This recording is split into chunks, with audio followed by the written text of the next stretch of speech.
বুঝলে বৌদি, সেদিন চয়ন আমাকে অপদার্থ বলেছিল, সেটা শুনে আমি খুব রাগ করেছিলাম। আজ মনে হচ্ছে সত্যি সত্যি আমি একটা অপদার্থ। 20 টাকার মিষ্টি সামনের দোকান থেকে এনে অয়নকে খাইয়ে দিয়ে যা যা যা। কাকে? অয়নকে।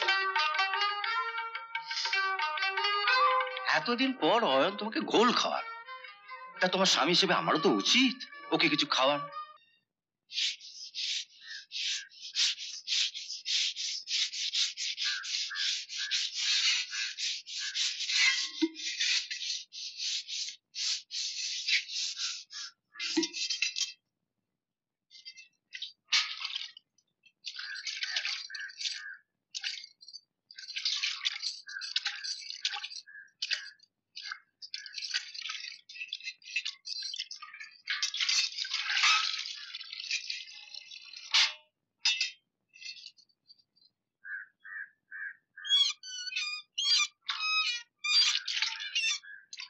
বৌদি, আমি একটু হেল্প করে দিই, জলটা ভরে দেবো।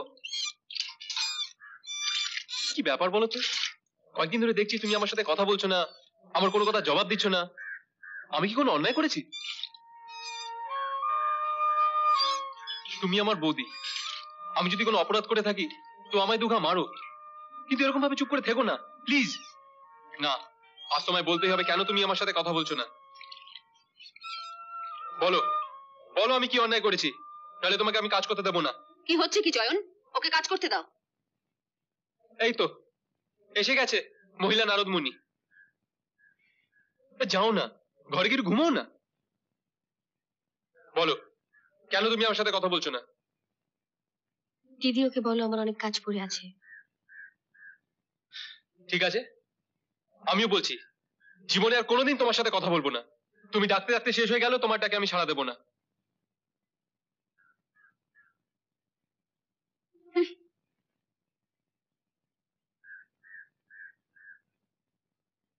মান অভিমানের পালা চলছে, মেজ ঠাকুরপো জানে? তুমি সব লক্ষ্য করো তো? হ্যাঁ, আমি তো বাড়ির কোনো কাজই করি না, তবে সারাদিন বসে না থেকে ময়নার পিছনে একেবারে জোকের মতো লেগে থাকি। ও একটা কাজ শেষ করতে না করতেই আরেকটা কাজ ওর হাতে ধরিয়ে দিয়ে পরে কি কাজ করতে বলবো সেটা ভেবে রাখি। ময়না কিছু বলে না?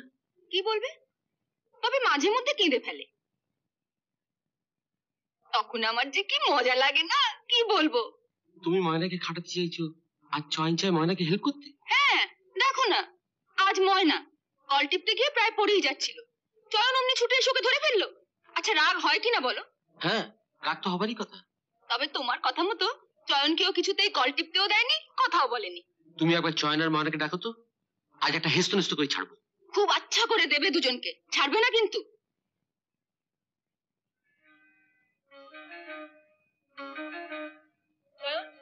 তোমার মেজদা তোমাকে ডাকছে, এই যে তুমি একবার আমার সঙ্গে এসো।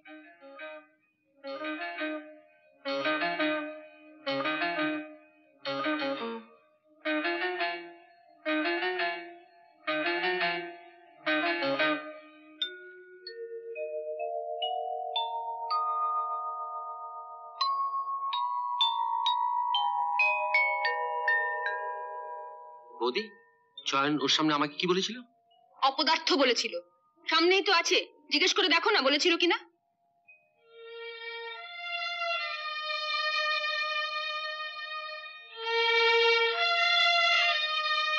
বুঝলে বৌদি, সেদিন চয়ন আমাকে অপদার্থ বলেছিল, সেটা শুনে আমি খুব রাগ করেছিলাম। আজ মনে হচ্ছে সত্যি সত্যি আমি একটা অপদার্থ। অপদার্থ না হলে যে ওটা সারাদিন খাটাখাটির পর আমার ঘুম না আসা অব্দি আমার পা টিপে দেয়, তোমার মতো একজন পাজি মহিলার কথা শুনে তাকে আমি কষ্ট দিই? কি, আমি পাজি মহিলা? বড়দাকে কি জিজ্ঞেস করো, বড়দাও তাই বলবে। চয়ন, তুই আমার উপর রাগ করিস না রে ভাই। এই সংসারে একটা টাকাও দিতে পারি না, তাই বড় বৌদি আর বাবাকে আমার তেলিয়ে চলতে হয়। কি বাজে বকছিস মেজদা, টাকাটাই কি সংসারে সবচেয়ে বড় হলো? বড় ছোট বুঝি না ভাই, তবে বড় বৌদি আর বাবার হাত থেকে ময়নাকে বাঁচা, না হলে ও বেচারি খাটতে খাটতে একেবারে মরে যাবে।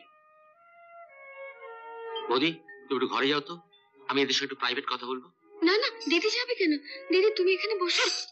বসতে আমার বই গেছে, তবে অনেক বর দেখেছি, বাপের জন্য এমন হাঁদা কাবলা বর আমি দেখিনি। ছি। এবার বড়দাকে নালিশ করতে গিয়ে এমন ঝাড় খাবে না। দাঁড়া দাঁড়া দাঁড়া, ব্যাপারটা ভালো করে বুঝে নি। অয়ন তোমাকে ঘর থেকে বেরিয়ে যেতে বলেছে? দাঁড়া, হ্যাঁ, মিথ্যা কথা। হয় চয়নকে ডেকে জিজ্ঞাসা করো না। ওর আর ময়নার সামনে মেজো ঠাকুরপো আমাকে ঘর থেকে বেরিয়ে যেতে বললো। ডাকো ডাকো, জয়নকে ডাকো ডাকো ডাকো। ও যদি এসে বলে তোমাকে ঘর থেকে বেরিয়ে যেতে বলেছে, তাহলে খুব আচ্ছা করে দেবে কিন্তু। দেখো, আমি এখনই চয়নকে ডেকে দেখো, আনছি। দেখো। কিরে গুড্ডু, কি বুঝলি? হ্যাঁ, মাসির পাতাম।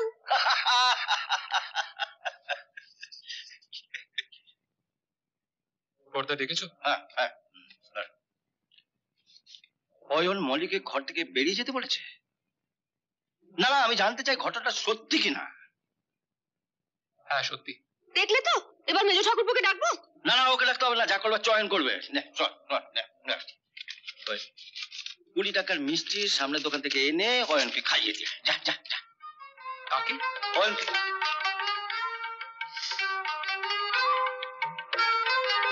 তুমি তুমি অয়নকে মিষ্টি খাওয়াচ্ছ? হ্যাঁ। এতদিন পর অয়ন তোমাকে গোল খাওয়ার, তা তোমার স্বামী হিসেবে আমারও তো উচিত ওকে কিছু খাওয়ার। হ্যাঁ, মা, তুমি বাবার বাড়ি চলে যাও। কি তবে রে বাবা?